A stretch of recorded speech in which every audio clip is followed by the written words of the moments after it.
So I get asked why I particularly buy a lot of like non-English clothing items, and this is a Batwing Abaya. I'm a goth. I mean, look at that mega drama, fantastic item with the pleating, the ombre color. I think it cost me £7, and look at that, it's amazing. Like really, really luxe looking. I'm going to style it with these items. I custom made this set of shoes, hairbands, and everything. I fully customised the shoes. I'm going to be using a dickie. This is like a fake shirt collar. If it's really hot weather, they're great because it means you're not wearing a whole shirt under something. And there's a lot of fabric involved in this, so I don't want to do that. Oh, yep, I look super fashionable here. Before I tuck it under the item, like I'm wearing a big bib and someone's about to fly the plane to my mouth and feed me. Yep, that's looking a bit more smart and a little bit more dressy. And I put my hair back now with the hairband because it's getting in my face. I sewed those on after gluing them on to hold them in place, so they're not going anywhere. And shoes go on feet, and yay, cute feet. And I picked those colours because the yellows and the blacks kind of match the top of the Batwing Abaya. And I'm going to style it with this belt, which velcros at the back, so there's no buttons to do up or anything, which is important to me because I get pain in my hands because they're arthritic. And it has a wide elasticated belt. And this is how you do it. So all of this material needs to be tucked and pleated and arranged. And the secret to all of that is the belt. Never try and put these on with your hands behind your back. It's a waste of effort and time. You don't need to. Flip it round back to front.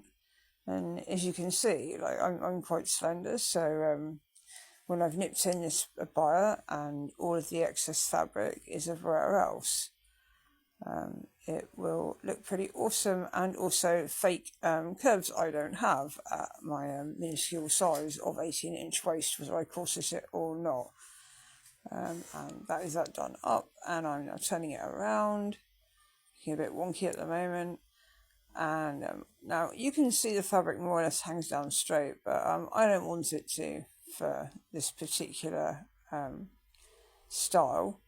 So you can see I'm stretching my arms out to pull the excess fabric up above the belt and give me like more billowy sleeves. And I am not done with the adjusting yet. And you won't notice at the sides when you belt these in, which Zalima would never do. It kind of leaves a slit up the side, which in my case goes up slightly above the knee. It'll take a bit more organising before that looks fully awesome though. And you can see I'm stretching the fabric out and about, checking how it's hanging. I'm looking for like a really, really like mega textured end finish with like lots and lots of ruffling and folding. And you can see I'm adjusting the fabric, turning it under itself, stretching it out. And now I've got it more or less the right length, and I've got the right amount of loose fabric at the top. I will start to pleat and adjust with my fingers under the belt the fabric until I get the end effect I want. You can actually use pins, as in little decorated decal pins, which I make all the time, to secure this under the belt if you want. I didn't on this instance because it was pretty firmly kind of affixed under the belt anyway, and I wasn't going anywhere in particular. I just wanted to look fancy. I cut a bit out here because generally the more fabric there is when you're finger pleating under a belt, the more work there is. I did sit down for a bit of this because I get dizzy, and I'm quite happy with the way the fabric's hanging now. A few more adjustments to make, but starting to like it. And so I'm checking my clothes in my phone and surveying myself, and then I started to pop on accessories, my little bee decals and things. Same as the shoes, I made all the jewellery myself from scratch. This is a pretty simple set, but I just wanted like a little graphic, cute set to de-serious things like the very, very over-the-top outfit I'm currently finger pleating at the moment. And yeah, there are two little bees on the bracelet. And I mentioned like pin decals, and I just use epoxy cement to affix the decals to the pins, like sink them in a little pool of it and let it dry, and let that cure for a good couple of minutes. They don't go wrong in a hurry. I've never had a problem with them falling apart. I pin two onto the front of the belt, onto the lacing as little bee details, which you can't really see in the end photo, but you can in person, just because my phone isn't great at focusing in low light and it was in the evening. And this is a very hypermobile move for you. Oh yeah, very normal.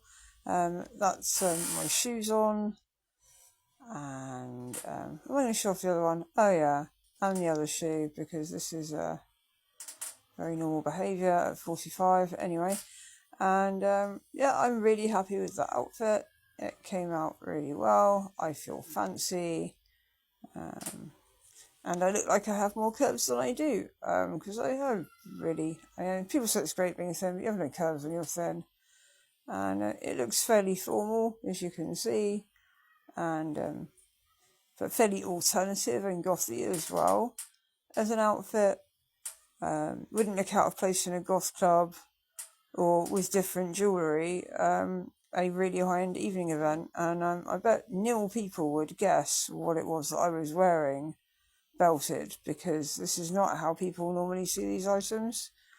I do love a bit of fusion fashion. You can get some really unique looks. And that's the end outfit once I'd pleated and tucked a little more. Super happy with it.